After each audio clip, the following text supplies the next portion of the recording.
¿Alguna vez te has preguntado qué impacto pueden tener tus palabras en la vida de tu hijo? Lo que estoy a punto de contarte cambió mi vida para siempre. Mi padre me silenciaba constantemente.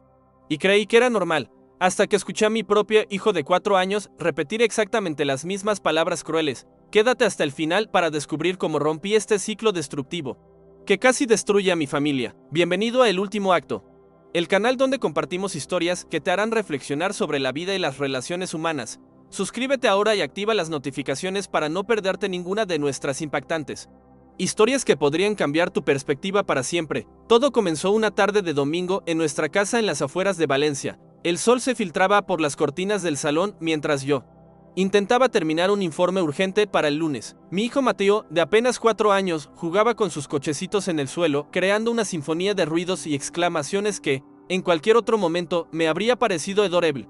«Papá, mira. Este coche va súper rápido», gritaba Mateo con esa inocencia y entusiasmo que solo los niños poseen. Normalmente le habría prestado atención, pero el estrés del trabajo me tenía al borde. Mis dedos tecleaban frenéticamente mientras las palabras en la pantalla se volvían borrosas. Cada grito de Mateo era como un martillo en mi cabeza. Intenté ignorarlo, respirar profundo, pero su voz seguía interrumpiendo mi concentración. «Papá, papá, mira cómo salta este». Fue entonces cuando ocurrió. Como un resorte, me giré hacia él y, con una voz que no reconocí como mía, le grité: «Mateo, cállate de una vez. ¿No ves que estoy trabajando?». Siempre molestando cuando los adultos están ocupados. Sus pequeños ojos se abrieron como platos. Su labio inferior comenzó a temblar y en un instante las lágrimas brotaron. Se quedó ahí, inmóvil, con su cochecito rojo aún en la mano. El silencio que siguió fue peor que cualquier grito. Mi esposa, Elena, que estaba en la cocina, apareció en el marco de la puerta con una expresión de decepción que me atravesó como una daga. No dijo nada. No hacía falta. Su mirada lo decía todo. Mateo recogió sus juguetes en silencio y se fue a su habitación arrastrando los pies. El sonido de la puerta cerrándose suavemente fue como un eco de mi fracaso como padre. Esa noche, mientras Elena preparaba la cena, intenté hablar con ella, pero sus respuestas eran cortantes. Monosílabos que construían un muro entre nosotros. «Elena, ¿sabes qué? Tenía que terminar ese informe». No era mi intención gritarle así. «Ya, ¿podrías al menos mirarme cuando te hablo?».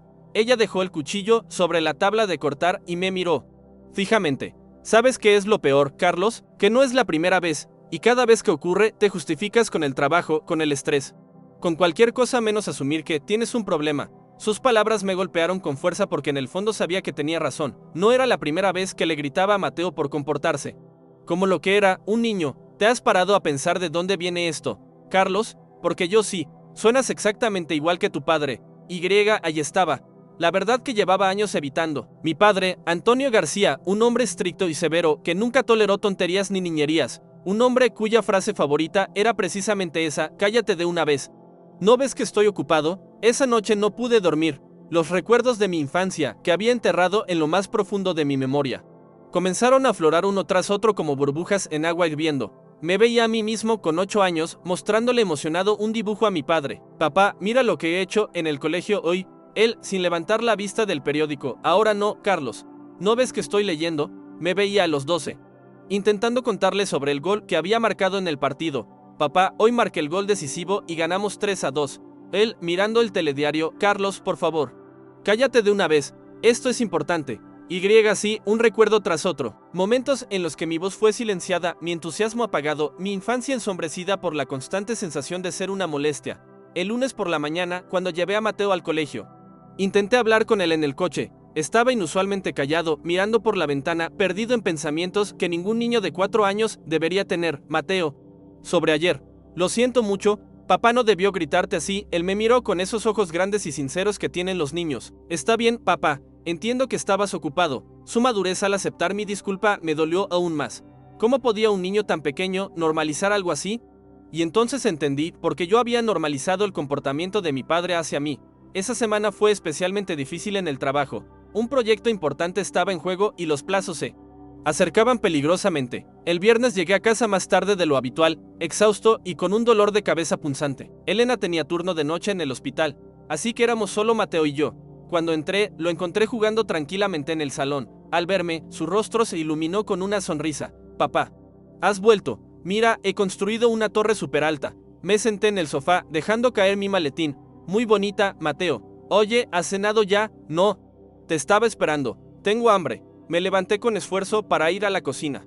Vamos a ver qué podemos preparar. Mateo me siguió, saltando y hablando sin parar sobre su día en el colegio, su torre de bloques, un dibujo que había hecho, una mariposa que había visto en el patio. Su energía contrastaba dolorosamente con mi agotamiento, mientras calentaba la cena que Elena había dejado preparada. Mateo no paraba de tirar de mi pantalón, intentando mostrarme un nuevo truco que había aprendido con su peonza. Papá, mira cómo gira. ¿Veis? Si la lanzo así, el cansancio, el dolor de cabeza, el estrés acumulado, todo explotó de repente. Mateo, cállate de una vez. ¿No ves que estoy ocupado? Siempre molestando. Las palabras salieron de mi boca antes de que pudiera detenerlas. Y en cuanto las pronuncié, supe que había cometido el mismo error otra vez. Mateo se quedó paralizado, con la peonza aún girando en el suelo. Su expresión cambió de entusiasmo a tristeza en un instante. Pero esta vez no lloró, simplemente recogió su juguete y se sentó en silencio en la mesa. La culpa me invadió inmediatamente. Me acerqué a él y me arrodillé para estar a su altura. Mateo, lo siento, papá ha tenido un día muy difícil, pero eso no es excusa para hablarte así. Él asintió, pero no dijo nada.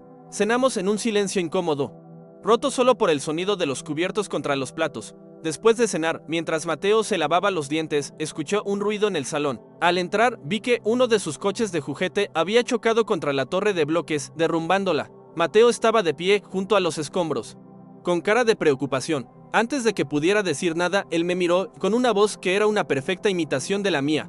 Dijo, papá, cállate de una vez. ¿No ves que estoy ocupado? Siempre molestando. Fue como si me hubieran arrojado un cubo de agua helada. Escuchar mis propias palabras, mi propio tono, saliendo de la boca inocente de mi hijo, fue un momento de claridad bruto. Vi el ciclo completo, mi padre a mí, yo a Mateo. Y ahora Mateo, a sus futuros hijos. Me quedé sin palabras, congelado en el lugar, mientras Mateo continuaba jugando como si nada hubiera pasado. Para él, solo estaba imitando a su padre, su modelo a seguir. No entendía el peso de esas palabras, el daño que podrían causar a lo largo de una vida. Esa noche, acosté a Mateo con especial ternura. Le leí no uno, sino 2 cuentos. Le di un beso extra en la frente, y cuando estaba a punto de apagar la luz, me miró con curiosidad. Papá, ¿estás triste? Un poco, cariño, pero no es por ti. Papá está pensando en algunas cosas. ¿En qué cosas? Me senté al borde de su cama. En cuando yo era pequeño, como tú. ¿Y eras feliz? La pregunta, tan simple, tan directa, me dejó sin aliento por un momento. No siempre, Mateo, no siempre. Esa noche llamé a mi padre. Hacía meses que no hablábamos, nuestra relación siempre había sido distante, formal, carente de la calidez que yo veía en otras familias. ¿Carlos? ¿Ha pasado algo? Su voz, sorprendida por mi llamada a esas horas. Papá, necesito hablar contigo, es importante. ¿Es sobre Mateo? ¿Elena? ¿Están bien? Están bien. Es sobre nosotros. Un silencio incómodo al otro lado de la línea. Podía imaginar a mi padre, ahora un hombre de 70 años, frunciendo el ceño, desconcertado por la dirección de la conversación. ¿Nosotros? Sí. Papá, sobre cómo era cuando yo era niño. Otro silencio, más largo esta vez. Carlos. Son casi las 11 de la noche. ¿No puede esperar esto? La vieja frustración comenzó a crecer dentro de mí. Siempre lo mismo, siempre evitando. Siempre priorizando cualquier cosa sobre nuestros sentimientos. No, papá. Ha esperado demasiado tiempo ya. Le conté todo, cómo me sentía cuando me mandaba callar, como cada vez que intentaba compartir algo con él, me hacía sentir como una molestia. Le hablé de Mateo, de cómo me había escuchado repetir sus mismas palabras, sus mismos gestos. Estoy repitiendo tus errores, papá, y no quiero que Mateo crezca sintiéndose como yo me sentí al principio. Mi padre se mostró defensivo. Habló de los tiempos difíciles, de cómo tuvo que trabajar duro para mantenernos, de cómo en su época los padres no se preocupaban por los sentimientos de los niños. Teníamos que ser duros. Carlos, el mundo es duro. Te estaba preparando. No, papá, me estabas dañando, y ahora estoy dañando a mi hijo. Hubo un largo silencio. Podía escuchar su respiración entrecortada, como si estuviera luchando con algo dentro de él. Tu abuelo, comenzó con una voz que nunca le había escuchado antes. Tu abuelo era igual conmigo. Peor, incluso, en aquellos tiempos. Un cinturón era la respuesta a cualquier niño que hablara demasiado. Entonces, por primera vez en mi vida, escuché a mi padre llorar. Un llanto contenido, digno. Pero llanto al fin y al cabo. Lo siento, Carlos. Nunca pensé, nunca me di cuenta. La conversación duró horas. Hablamos como nunca antes lo habíamos hecho, sobre su infancia, sobre la mía. Sobre Mateo, sobre ciclos familiares y heridas heredadas. Sobre la posibilidad de sanar. Al día siguiente, cuando Elena regresó de su turno, le conté todo, sobre mi conversación con mi padre, sobre mi determinación de cambiar, de romper el ciclo. No será fácil, me advirtió ella. tomando mis manos entre las suyas. Los patrones están profundamente arraigados. Necesitarás ayuda, tenía razón, por supuesto. Esa misma semana, concerté una cita con un terapeuta, Dr. Ramírez. Un hombre de mediana edad con una sonrisa amable y ojos que parecían haberlo visto todo. Lo que describes es muy común, me dijo, después de escuchar mi historia, la transmisión intergeneracional de patrones de comportamiento. Pero reconocer el problema es el primer paso, y no es pequeño. Durante los meses siguientes trabajé duro, en terapia, excavando en mi pasado, enfrentando recuerdos dolorosos, aprendiendo nuevas formas de comunicarme, en casa, siendo consciente de cada palabra, cada gesto, cada reacción hacia Mateo.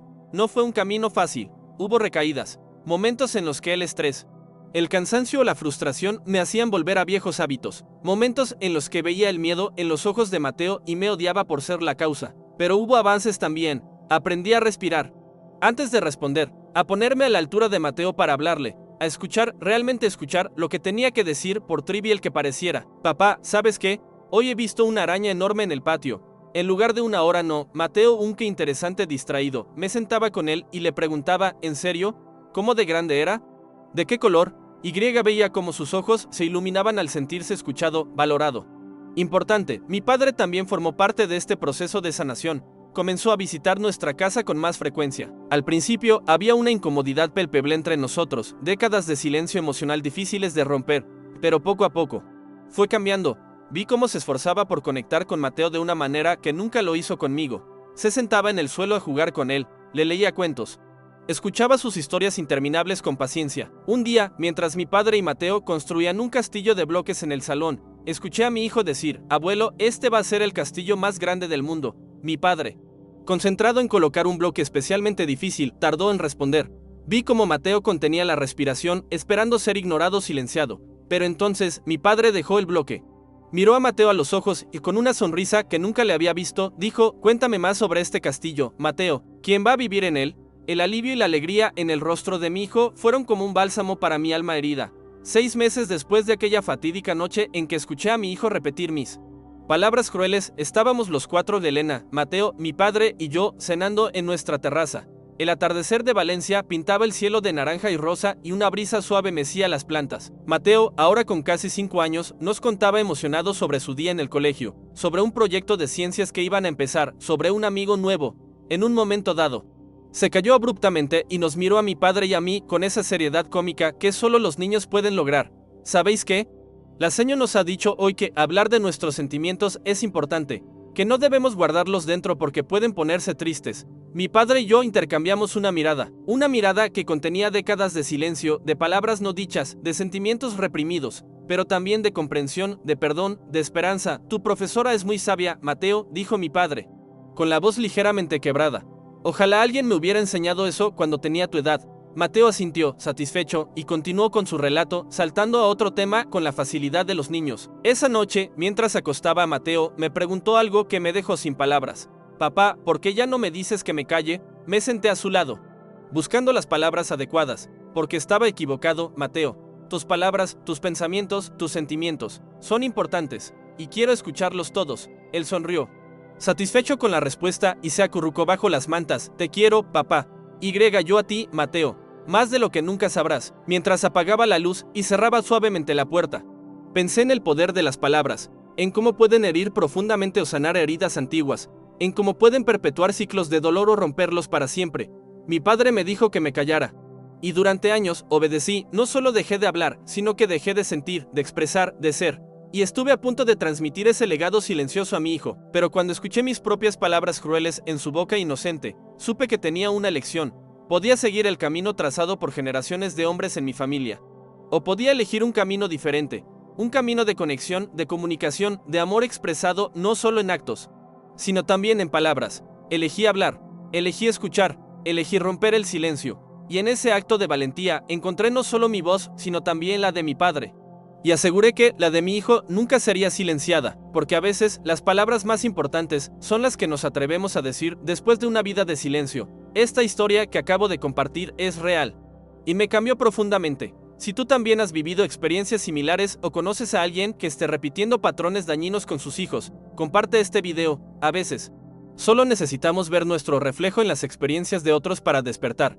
Y si te ha gustado esta historia, no olvides suscribirte a mi canal. Cada semana comparto historias que tocan el corazón y nos invitan a reflexionar sobre nuestras relaciones más importantes. Activa la campanita para no perderte ningún video y déjame en los comentarios si alguna vez has notado que repites frases o comportamientos de tus padres. Hasta el próximo video.